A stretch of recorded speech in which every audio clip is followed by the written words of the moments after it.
Assalamualaikum warahmatullahi wabarakatuh. Jadi kali ini penulis ingin bahas soal antara bedanya kebutuhan dan implementasi oli motor dan oli mobil. Penulis sebelumnya beranggapan sangat ideal ya, menganggap bahwa pabrikan oli itu selalu berusaha memenuhi kebutuhan untuk kendaraan tertentu.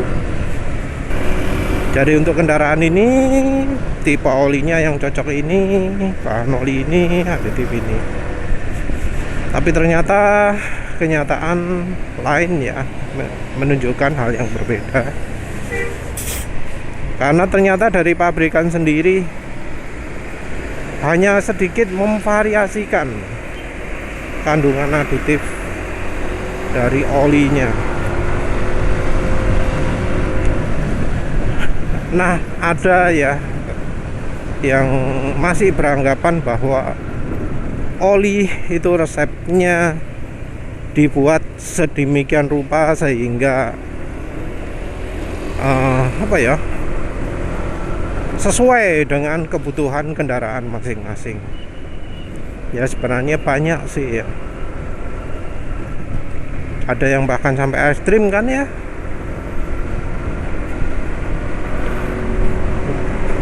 Sampai ekstrim sehingga dianggap oli motor matic nggak bisa dipakai di mobil, oli mobil nggak bisa dipakai motor matic, oli motor matic nggak boleh pakai oli Jaso MA. Ada ya yang seperti itu, karena ya dalam pikirannya pabrikan itu selalu berusaha memberikan yang paling pas untuk masing-masing. Sementara itu dalam implementasinya, dalam kenyataan, oli motor lagi biasanya harganya lebih mahal daripada oli motor matic.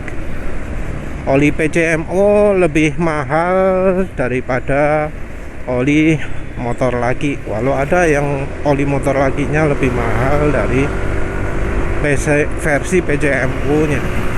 Ya tapi kebanyakan yang penulis tangkap seperti itu ya. Versi PCMO lebih mahal dari Jaso MA, Jaso MA lebih mahal dari skuter. Kalau oli diesel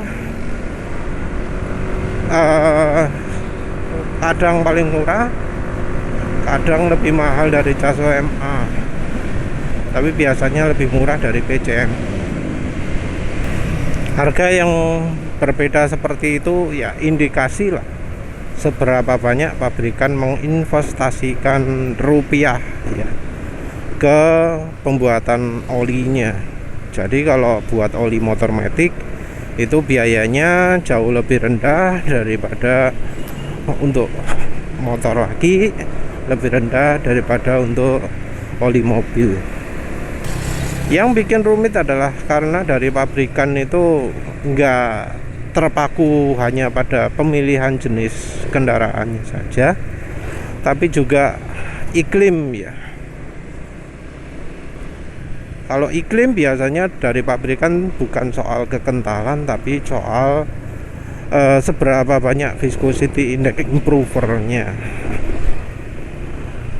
Untuk sementara diyakini viscosity index improver makin banyak makin bagus. Jadi ya beberapa pabrikan ngasih viscosity index improver itu sangat berlebih-lebihan ya, yang tentu efeknya nggak bagus. Nah, penulis menjumpai ya penjelasan yang super langka untuk dunia pelumasan Indonesia, yaitu dari pemilik pabrik pemilik pabrik oli Liktro. Liktro punya produk oli motor yang namanya Liktro, produk oli mobil namanya Liktro-Sol.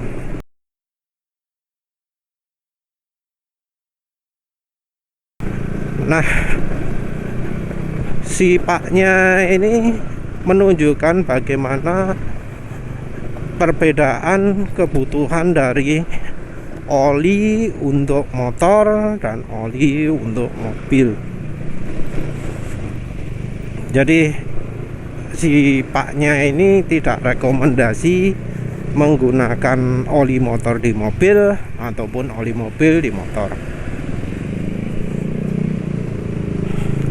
Nah, di presentasi dia yang ditunjukkan adalah data RPM-nya, data power to weight ratio ya, yang akhirnya membuat kebutuhan olinya beda. Nah, di presentasi si paknya ini yang jadi pembeda utama adalah kompatibilitas terhadap kopling basah.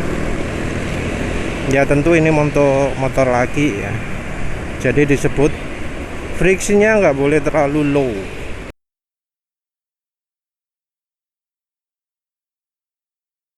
Friksinya harus cukup tinggi ya, seperti yang penulis posting sebelumnya. Friksi itu beda-beda ya, untuk kisaran suhu tertentu friksi yang mempengaruhi zat yang ini gitu.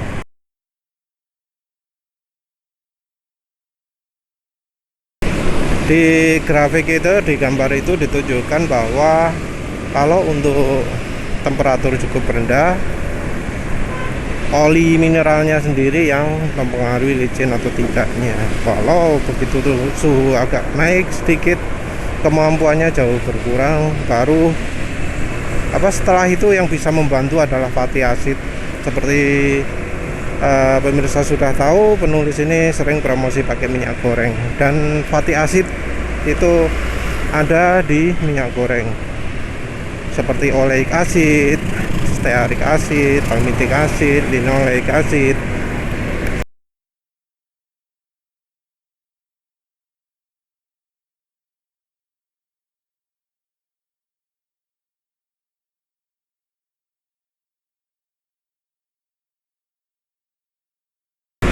Kandungannya banyak di minyak goreng. Minyak goreng banyak mengandung fatty acid. Terus di level lebih tinggi ada ester, ada komposit kalsium atau lali wis jenenge.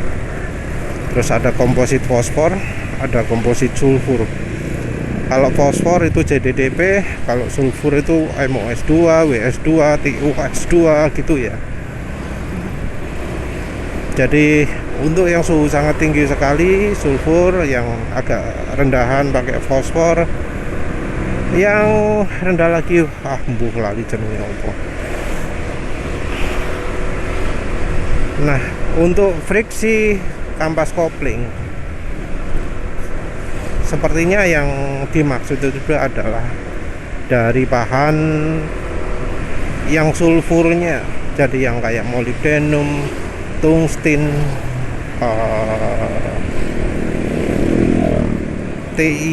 titanium, dari bahan itunya ya, itu yang kemungkinan bisa bikin selip kopling. Kalau ZDDP justru disebutkan di presentasinya si bapaknya ini harus banyak kalau untuk motor. Kalau untuk mobil nggak butuh banyak.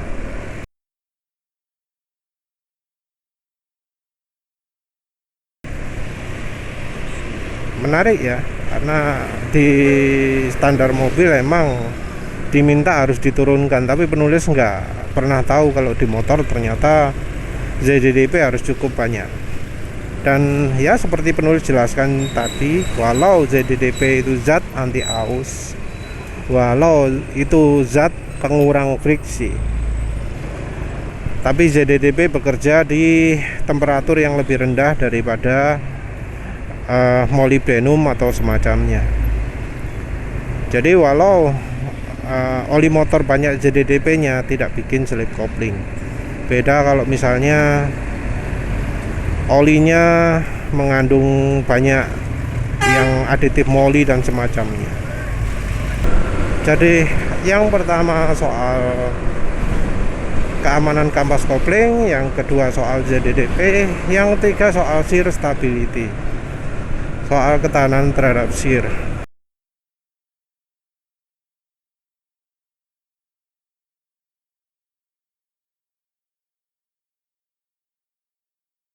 Shear dijelaskan oleh bapaknya itu adalah kemampuan terhadap shear dan panas, mungkin sembuh lah lali. Tapi pengertian shear stability itu adalah kestabilan oli, menjaga agar kekentalannya tidak berubah, perubahan kekentalan sementara ataupun permanen. Kalau kekentalan permanen artinya oli besoknya itu sudah lebih encer daripada sekarang kalau pas pertama berangkat itu. Kalau kekentalan sementara, kalau pas lagi dipakai encer, pas sudah berhenti lama jadi kental lagi. Ya, penulis sudah beberapa kali mencontohkan itu ya. Kalau penulis menjelaskan waktu nyampe kantor ternyata lebih encer, tapi besoknya kental lagi, enggak terlalu encer. Atau sebaliknya, dipakai nyampe kantor tetap enggak banyak berubah encernya, tapi besoknya jadi jauh lebih encer. Ya, itu pengaruhnya di perubahan kekentalan sementara dan permanen. Jadi emang kalau oli motor dengan RPM yang tinggi dibutuhkan ZDDP yang tinggi dan oli yang tahan shear. Nah, tapi ya dari si bapaknya ini gagal atau tidak menjelaskan sama sekali apa sih beda formula dari oli motor matic dia dan oli PCMU dia. Karena rasanya nggak beda ya. Dilihat dari data olinya lah. Itu TBN-nya saja angkanya tetap. Kalau kekentalan kan tergantung SAE grade. Dari angka TBN-nya saja loh. Angka TBN-nya nggak beda. 6 gitu. 6,3 malah. Yang kekentalan 10W30.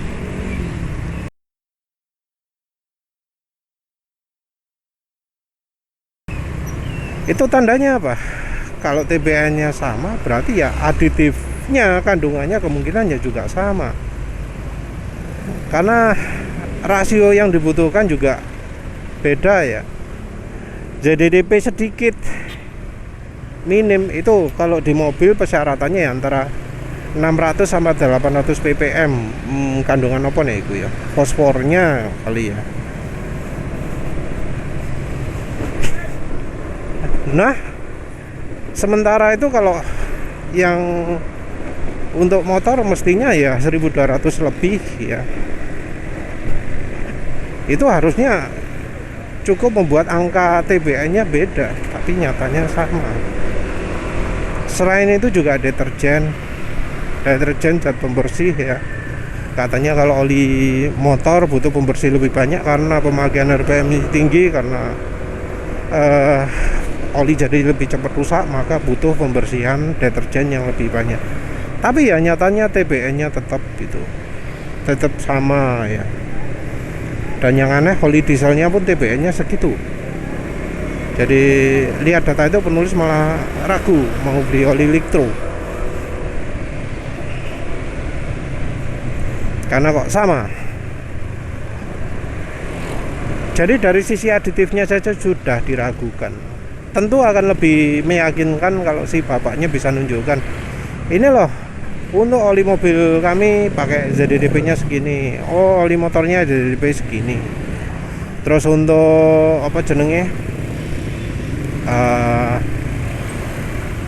anti friksinya ini pakai aditif ini sekian, ini pakai aditif ini sekian. Misalnya molinya, di oli mobil kami pakai MU S2 atau MU DTC dengan kandungan sekian, yang di oli motor nggak ada gitu, misalnya gitu. Tapi orangnya nggak nyontohkan sama sekali. Ya bisa jadi si paknya ini nggak ngerti. nggak ngerti kandungan oli di produknya dewe, karena ya mungkin dia cuma nyerahkan iki resepnya ya apa ya, cara nenggai oli ini ya apa ya, ke penyedia aditifnya, ke penjual aditif. Wes aku pingin aditif komplit untuk motor, ini untuk mobil. Piro regane? Ya wes lah tak gawe gitu. Terus dia juga nggak jelaskan perbedaan bahan oli, karena bahan oli itu sangat mempengaruhi kemampuan shear stability dari oli. Antara grup 1, grup 2, grup 3, grup 4 itu shear stability-nya beda-beda. Ya, penulis nggak punya data, tapi yang tahu ya beda lah. Terus ya itu tadi additive viscosity index improver. Harusnya kalau oli motor nggak boleh pakai additive viscosity index improver banyak-banyak, karena akan mempengaruhi stabilitas olinya, mempengaruhi shear stability-nya. Tapi ya si bapaknya lagi-lagi nggak ngomong ini pakai viscosity index improver berapa banyak, ini berapa banyak, ini berapa banyak.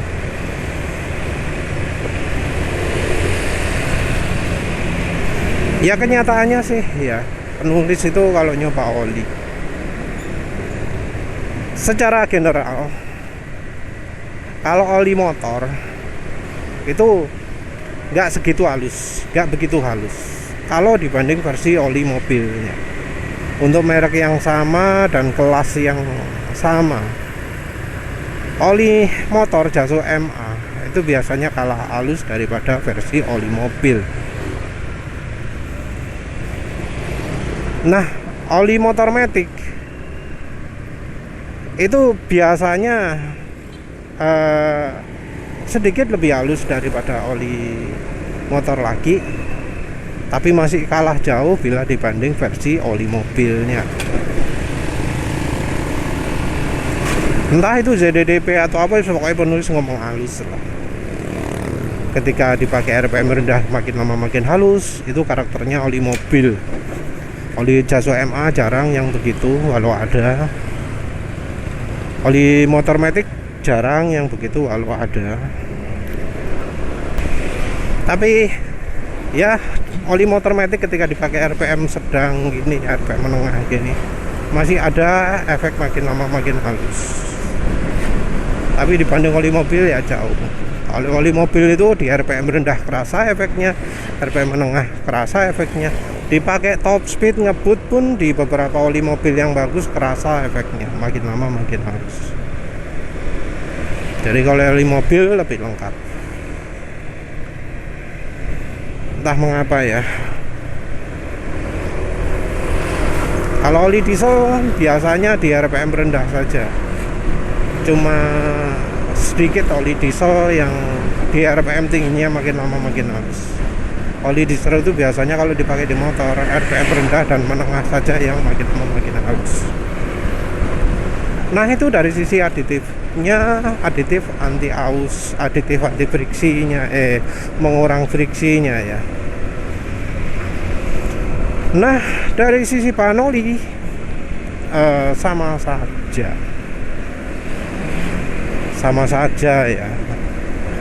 Walau memang ada beda, tapi biasanya itu pengecualian. Seperti misalnya oli Win 20W50 yang gambar mobil itu lebih awet bahan olinya daripada yang gambar motor. Tapi biasanya itu pengecualian. Kayak oli Eni ya. Penulis cuma pernah yang coba versi diesel dan versi mobil bensin. Yang versi mobil bensin lebih cepat rusak daripada yang versi mobil diesel. Bahan oli ya, bahan oli.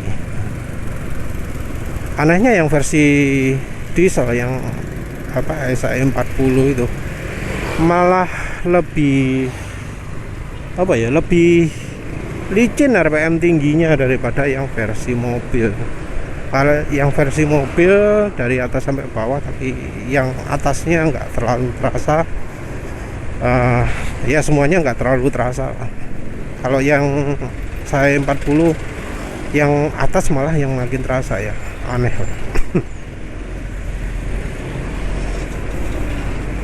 Tapi biasanya bahan oli itu nggak kerasa banyak beda ya, nggak kerasa apa jenenge ekstrim bedanya kalau bahan oli. Kayak antara Prima XP dan Masteran Super, kalau untuk menulis secara bahan oli itu hampir sama ya.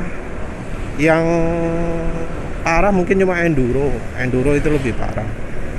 Kalau soal aditif, Prima XP lebih halus daripada Masteran Super. Masteran Super lebih halus daripada Enduro. Kalau Enduromatic, wah wis itu beda lagi ya. Karena Enduromatic adanya yang versi encer ya. Oli yang dipakai 20W50 cepat rusak, pakai 10W40 ya jadi lebih cepat rusak lagi. Karena sekarang rasanya untuk bahan oli pabrikan itu seragam, mau oli mobilnya, mau oli motornya, oli diesel, kayaknya pakai bahan yang sama, pakai bahan daur ulang. Nah, bahan daur ulang ini ya kayaknya sih kualitasnya ya nggak tentu ya, mungkin ya kadang bagus kadang jelek. Apakah hasil akhir bisa konsisten atau enggak, penulis nggak tahu. Tapi kebanyakan kan output itu tergantung input. Kalau yang dimasukkan sampah, keluarnya juga sampah.